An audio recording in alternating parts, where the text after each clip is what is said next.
Tem gente que não sofre porque não tem sonhos, mas sofre porque tem sonhos demais. Tem uma versão inteira de si mesma vivendo dentro da própria cabeça.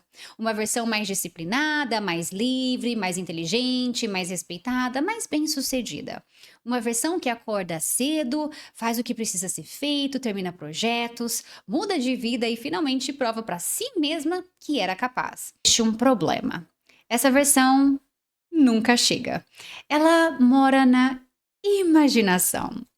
E talvez essa seja uma das prisões mais silenciosas da mente humana. Você pode se tornar viciado na pessoa que poderia ser, sem nunca se tornar essa pessoa de verdade.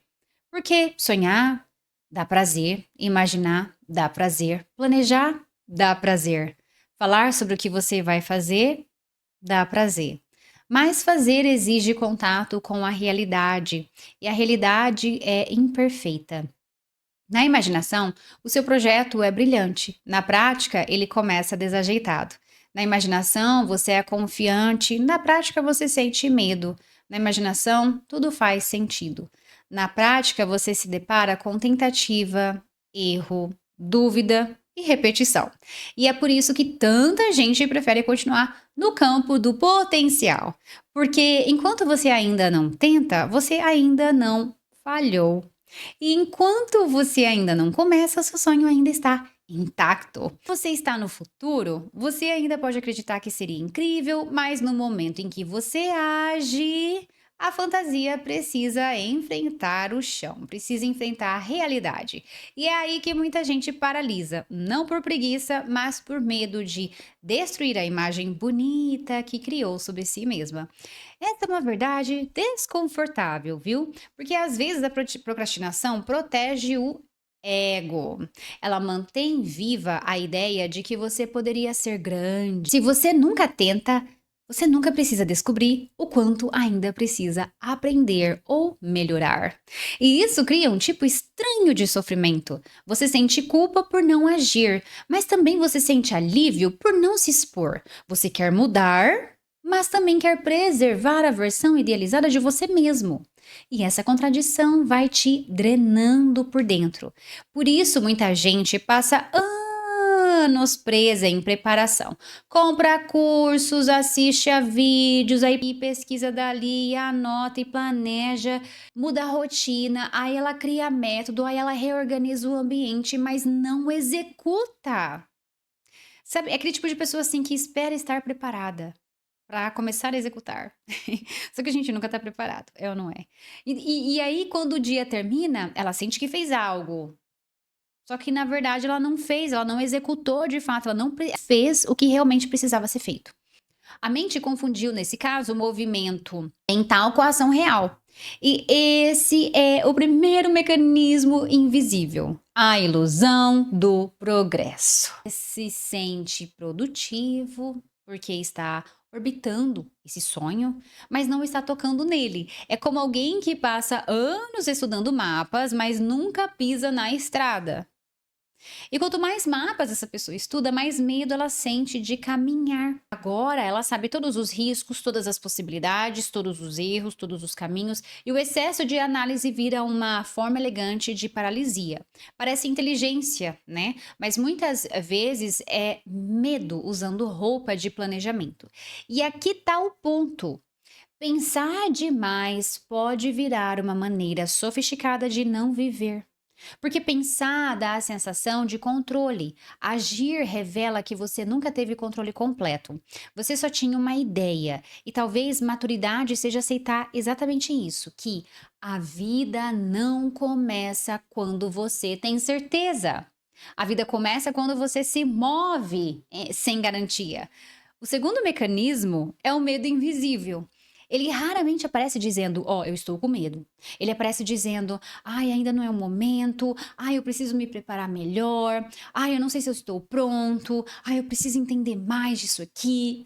Eu vou começar quando tudo estiver mais organizado. Mas muitas vezes, por trás dessas frases, existe uma pergunta escondida. E eu descobri que eu não sou quem eu imaginei que eu era. Pergunta assusta, porque ela ameaça a sua identidade. Não é só o projeto que pode dar errado, é a imagem que você construiu de si mesmo.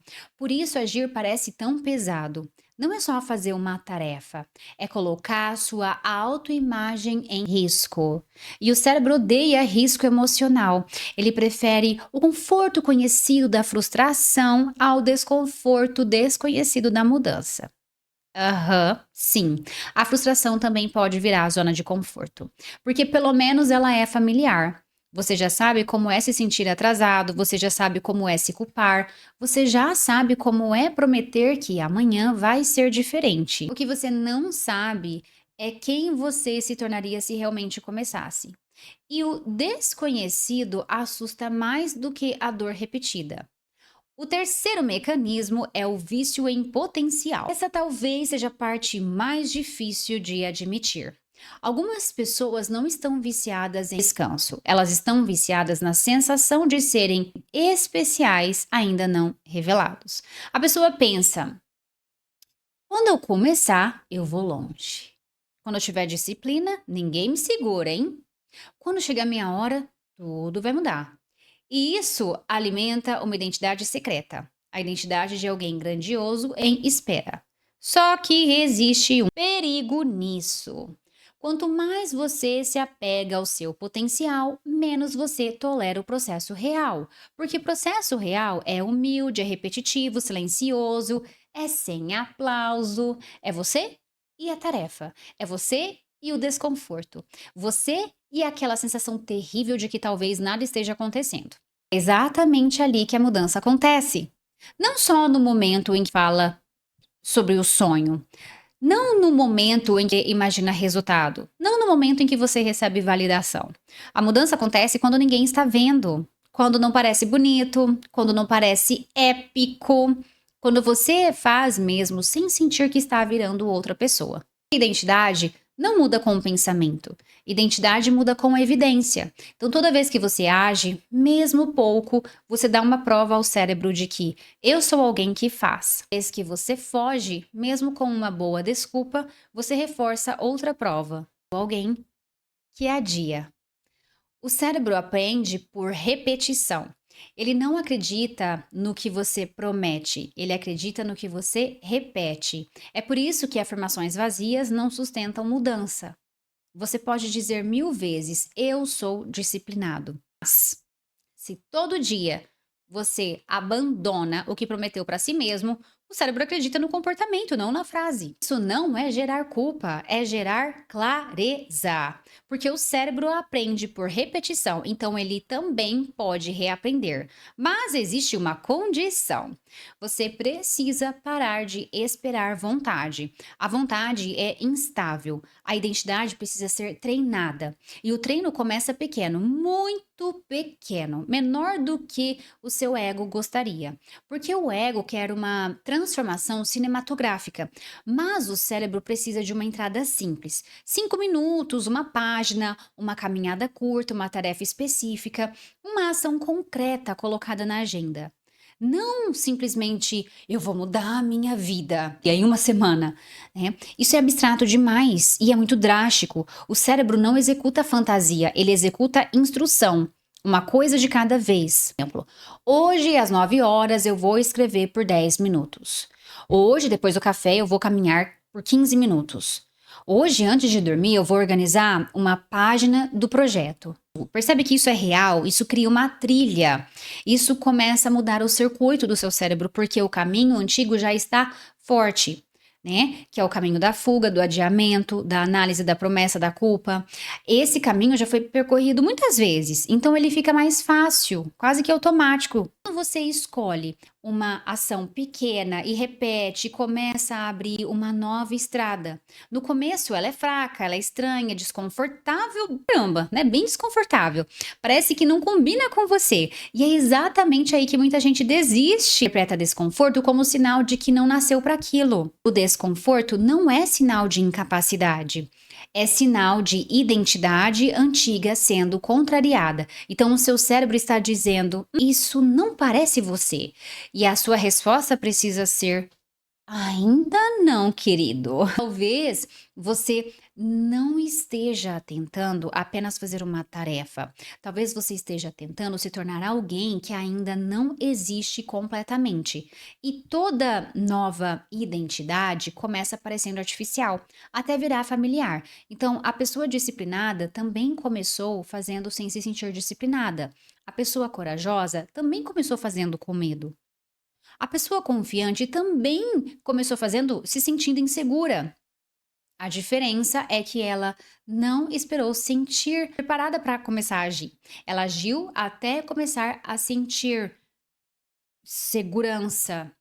Ela esse é o segredo, essa inversão que muda tudo. Então você não sente para depois se tornar. Você age até o cérebro atualizar, digamos assim, quem você é. E tem outro ponto profundo. Talvez você diga para si mesmo: "Ah, mas eu não tenho ambição, eu não quero nada, eu não tenho sonhos". Mas será que você realmente não quer nada? Será que você se cansou de querer e se frustrar? Pessoas dizem que não têm sonhos porque sonhar voltou a doer. Fizeram pouco, tentaram pouco, se decepcionaram, foram julgadas, se compararam e com o tempo elas desligaram o desejo para não sentir a dor de não realizar. A apatia muitas vezes não é ausência de vontade, é vontade ferida. Mecanismo de proteção. A pessoa para de desejar para não ter que encarar a distância entre onde está e onde poderia estar. Que o desejo é uma parte essencial da vida humana. Não necessariamente desejo por coisas. Não precisa ser carro, status, cargo, luxo, aplausos. Às vezes, a ambição mais profunda não é ter mais, é ser mais verdadeiro, se expressar melhor, pensar com mais clareza, construir algo que tenha função, cuidar melhor do próprio corpo, fundar relações, aprender algo que ninguém pode tirar de você. Viver com menos mentira interna, isso também é ambição. Talvez a sua alma não esteja pedindo mais coisas, talvez esteja pedindo mais direção, porque existe uma diferença entre sentido e função. Ficar procurando o sentido da vida pode te paralisar, mas perguntar: que função eu vou dar para minha vida hoje? Coloca você em movimento. A função não precisa ser grandiosa. Ela precisa ser verdadeira o suficiente para te tirar da estagnação. Então, hoje a sua função pode ser, por exemplo, terminar uma tarefa, cuidar do seu corpo, organizar a sua mente, criar algo pequeno, estudar por alguns minutos, ler uma página de um livro, ter uma conversa honesta com alguém. Fazer o que você disse que faria. Talvez a vida não te entregue uma grande revelação antes da ação. Talvez a revelação venha depois que você começa. E é aqui que a maioria erra, porque espera clareza para agir. Mas muitas vezes a clareza é filha da ação. Você só descobre se quer algo tentando. Você só descobre se consegue fazendo. Você só descobre a sua força atravessando. Então, pensar pode iluminar o caminho, mas só o movimento revela a estrada. Então, talvez a pergunta não seja qual é o meu grande sonho. Talvez a pergunta seja qual pequena ação eu estou evitando porque ela ameaça a versão antiga de mim. É a porta, não a motivação, não é a inspiração, não o momento perfeito. A porta é a ação pequena que você vem adiando, porque ela parece simples, mas carrega uma mensagem profunda, que é a seguinte: eu não sou mais apenas alguém que imagina, eu sou alguém que executa. E começar muda tudo. Não porque resolve tudo na hora, mas porque quebra o feitiço, que é aquele que eu chamo de feitiço, né, da espera, da fantasia. Feitiço da identidade congelada. Então você sai do mundo onde tudo é possível e entra no mundo onde algo realmente está acontecendo ao vivo e a cores, tá? E algo acontecendo sempre é muito mais poderoso do que uma vida inteira imaginada. Então, se você sente que sonha muito e faz pouco, entenda que você não precisa se odiar. Você precisa se observar, perceber onde a sua mente te recompensa por imaginar, onde o seu medo se disfarça de planejamento, onde a sua identidade antiga sabota a sua ação nova, onde você usa potencial como abrigo e depois fazer o mais difícil, uma ação pequena, concreta hoje. Não para virar outra pessoa em um dia, mas para ensinar para o seu cérebro uma nova verdade. Porque no fim, você não é aquilo que promete quando está inspirado. Você é aquilo que repete quando ninguém está vendo. E talvez a sua vida comece a mudar o momento em que você parar de proteger a fantasia de quem poderia ser e começar a construir de forma imperfeita a pessoa que você realmente escolhe se tornar.